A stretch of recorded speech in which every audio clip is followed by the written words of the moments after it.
আমি যেটা বলতেছি যে এই গ্রাফের মধ্যে ডাইমেনশনলেস লাইফ যেটা, এইটা মানে তো L/L10।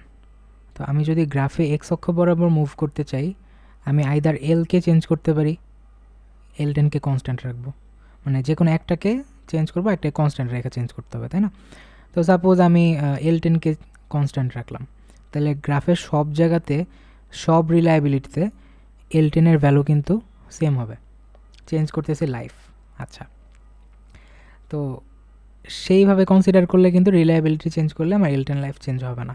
আরেকটা কেস কী হতে পারে, আমি এক্স অক্ষ বরাবর শিফট করার জন্য লাইফটাকে কনস্ট্যান্ট রাখলাম, মানে ডিজায়ার্ড লোডটাকে, কিন্তু L10টাকে আমি চেঞ্জ করতেছি, ঠিক আছে?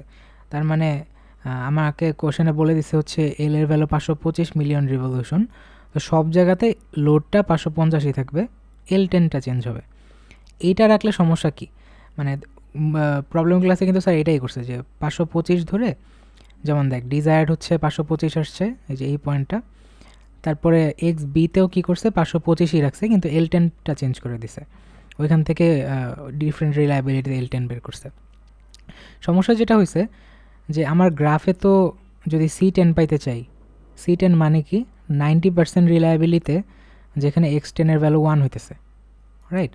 তো ম্যানুফ্যাকচার বলে দিছিল যে X10-এর ভ্যালু 1 কখন হবে, যখন নিচে 10⁶ হবে আর উপরেও 10⁶ হবে, হ্যাঁ?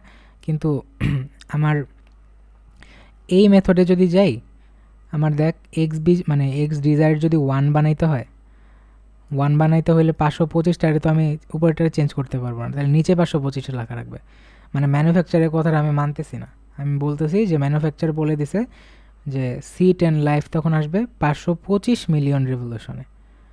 তো it doesn't make any sense in that case. তো রিলায়েবিলিটি চেঞ্জ করে যে L10 লাইফ চেঞ্জ করে ফেলতেছি, এটা কতটুকু true I am not sure.